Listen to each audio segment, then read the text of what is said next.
人生最重要就係健康，未發生之前你好好保養咯，對自己好啲，好重要呢樣嘢。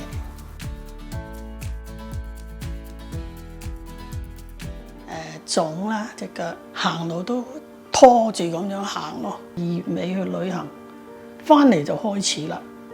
我都唔知咩事，右腳膝頭痛到咧，上巴士都好辛苦啊！喺張床屈攣隻腳都要守住你，瞓覺要攞枕頭嚟晾住隻腳，要咁樣撳住你，咁慢慢起咯。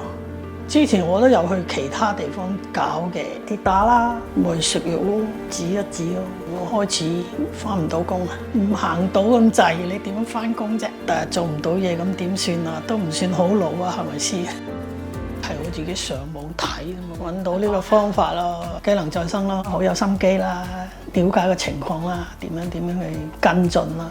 最緊要佢唔痛，行快啲都可以咯，返到工開心啫。如果10分滿分呢，我就俾9分你哋啦。N 機能再生幫到我，N 機能再生幫到我。